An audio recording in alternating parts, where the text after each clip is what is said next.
Ladies and gentlemen, it is time for some severe MFO. And if you can't guess what MFO stands for, I challenge you. Go right down in the comment section below.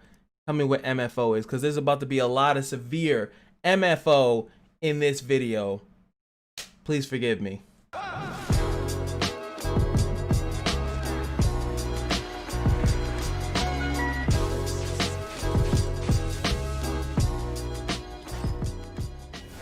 Alright, so I was asked, I got one comment. I'm not going to dig for it because you guys have been blowing up my channel. Thank you guys so much for all the like, comment, and subscribing. We are so close to 4,000. It's ridiculous. So when I see a question that I feel like a lot of people want to know the answer to, that not just because of one person put it, but you know, hey, everyone wants it. And I know the person's gonna be like, oh, that's because of me. But yes, you inspired this video for the most part. So what it comes down to is that the new system, the Unleashed Potential system, is pretty much this. You spend 300 XZs, which I'm gonna start off this video just saying that please make this decision wisely.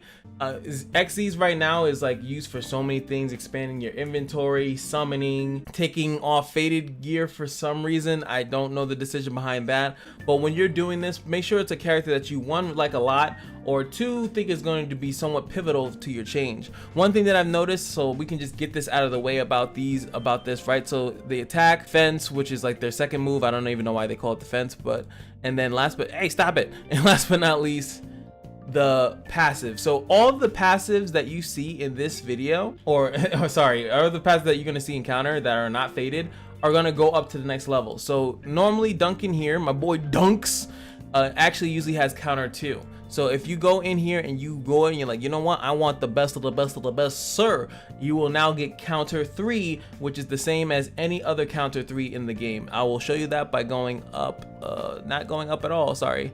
Where are you? Oh, there we go. I could just go to Rudley. Rudley has counter 3, same exact passive. Am I blocking it? Am I blocking it? Well, I can't see. Oh my god, I'm slightly blocking it.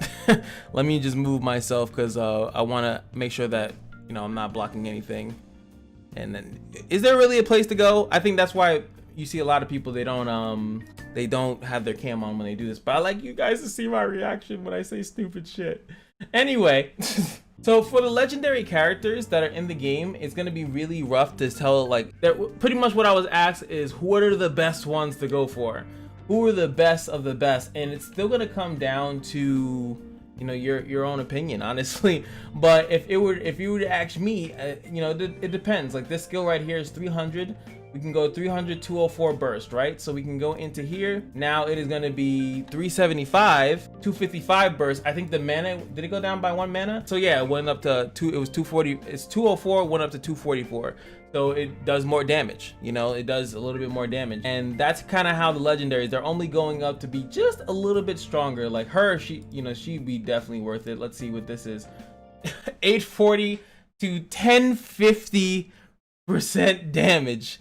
That is ridiculous. And also the passives here are going to go up by 1 as well. So the final hit here is now going to be turned into the standard final hit, where you're just going to gain mana in general. Of course, now when you guys go over to the rare characters, let's use a popular one that I've already been hearing about, which is Kaya. Kaya is very, very popular right now, because she is the one that's going to get this gross heal. It's actually not this skill, but you can see it goes from 27 to 33, and then you can go down here and it goes from that 33 up to 41% on a 3 mana cooldown. That's actually not that bad. That's pretty much up there with her faded predecessors. Now if we go to this one, so the base one goes to the 66, and now the 66 turns into 83% plus burst. That is ridiculous. You guys have no idea how stupid that is. That is so good. That is so strong. And of course, now you can see this as well, is that she can eventually get up to first aid 3. So that is what the whole Unleash the Potential is going to be. It's kind of equaling it out. But honestly, I don't even know her. And we look at her thing, right? And we see that it's going to go up to, 1050. I don't know if there's a character, a faded character, because fadeds don't have access to this stuff. See, as you can see, none of them have that little bubble. So this is really, really important, especially for the legendaries. I feel like the legendaries are... So characters that I think you guys should utilize this, if you want to spend the XZs on, any character that's going to be doing the Holy Dragon Grounds. I'm really big person. I'm really big on the Holy Dragon Grounds. A character like Deva. this has nothing to do with FC cores, right? So it does not matter if you have the FC on, right? So this is actually pretty good if someone doesn't have Deva skin. The cost of it is very hefty, as you can see. 6,000 solar seals is going to be pretty hefty. But also this is the nice touch too. You get this final hit, get them up to final hit 3, so they can at least get final hit 3, which is, you know, really, really good. Now, as far as the rares, like I showed, like Kaya's pretty good. I want to see what Colin's like. His Holy Barrage. Oh, it just goes up in damage because he's the only character that I know that has a 0 mana burst. 41 and 51% per thing, and you know, damage goes up and up and up. A lot of investment here. He also has the counter when he's going to be able to get counter 3. But these are some of the characters that I think you would work on because they're characters that are used for special dungeons. So the special dungeon characters I think will be kind of worth it. I don't think it's worth it on the bat because a lot of people are finding success in doing PvE without doing this. So it's almost as if you're doing this possibly for PvP. I don't know. It's kind of strange. I think this is like a PV. Is it that necessary? Because a lot of the times these characters are weak because you haven't blessed them, you haven't transcended them, you haven't leveled them up, or you're not giving them the best gear, so they're dying.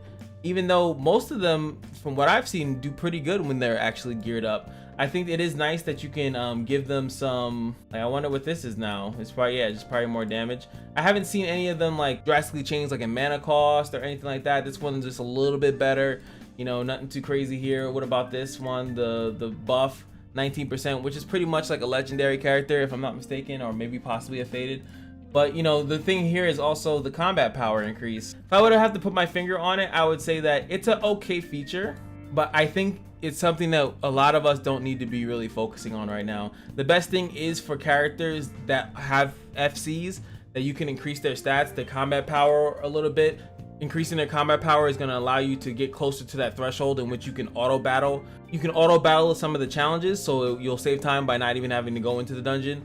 I feel like that's everyone's goal right now. Being able to go to something like the solar trade route or something like that, and just being like, you know what, I don't feel like actually doing this. You know, special dungeon, quick battle, good to go. But you're not going to be able to do that. Let me just click suggest here just for shits and giggles. Make sure I got all my little check marks or whatever. You're not going to be able to do that unless you have some of the other characters with really good gear, high combat power. So I can see it for that. And there's a lot of characters that go under that. But remember, every one that you do is costing you 300 ZEUZ just to enter in there. And then you also have to gain resources on top of that. So I think it's something that you guys should kind of put in the back burner. Definitely don't want to rush into it. And this is something immediate. I think it's a nice feature that they added, but I think for a lot of us, it's not anything necessary that we need to be doing now. Let me know what you guys think about it. It's pretty cool. It's interesting, but let me just go back to Kaya because she's like one of the best examples, really. So we just work on this. So 2,000 solar seals right off the bat for this. Then we're going to take some of the exploration. 200, 400, 600, that's 1,200. Go over here, 1,500. Do this one, even more of the currency. Get down here, more solar seals. You guys see what I'm saying? Like it's a lot of investment. I just don't think it's necessary at the moment. I just don't. I think that you guys will be fine with the base variation of these characters. Just level them up, enhance them, bless them, give them some decent gear, and they'll be able to work with you. I don't think that giving her a 80% heal right now is worth 300 Zs when there's so many characters to summon for. We all know that there's more characters coming out. We also know that everything in the game takes Zs, so it's like, you know, working on one of them, I guess. I mean, maybe if there's a rare that you think is really good, or in instances like Xeon, you know, maybe it's worth it going for him because he still gets all of the stats. He still gets the combat power boost. He gets all that. He doesn't get the increase to this because it makes no sense. If you look at this, it's 300%. So whether he's in his FC skin or not, it's the same thing. So I don't know. That's probably why they didn't do that, but he'll still be able to get the attack crease, the attack speed. The speed here is very important. I'd say that, especially for any fast character that has this. There are rares that have decent speed. I think he actually has 90, if I'm not mistaken. Yes, 90 speed. So giving him a little bit more speed will kind of help him out. I don't think by much, but let's take a legendary that has good speed. She has 112 speed, so let's look at hers. And you know, she can get some speed in here too. She would actually be a great character to work on, if I'm being honest, as a game changer. Not necessarily for PvP, but definitely for the dragon. super important for the dragon. Anywho, let me know what you guys think. Are you guys investing into this? Do you think it's worth it? Do you think I'm a nutcase? Do you think that I should oh my god, how could you suggest that everyone should be hopping on this right now? Or do you guys think that, yeah, I'm gonna wait until like I really want to invest into a character? Like I said, if you do invest, I think any character that's going to help you do the dailies, get higher combat readiness and or just better skills or whatever on it, the skills things just don't seem that strong to warrant it. Like I'm not like gonna get a like all that happens here is more damage. Like if there were things like mana reduction or something of that nature, I think I would definitely go for it. I do like that you can bring up the passives though. I think that that's awesome. I think that that's worthy of noting, that you can bring up these people's passives and bring them to 2 to 3 or from 1 to 3. I think that is something that I would do to make those characters better. But outside of that, not really feeling it. But hey, just remember to drop all the comments below. Make sure you guys subscribe. Thank you guys. We're so close to 4,000 and it's been a blessing. Thank you guys so much for all the love and support, man. We're so close to 4,000. It's ridiculous, and so quickly too. But just remember that every day at the Casino is your lucky day, and I'll see you guys in the next video. Peace.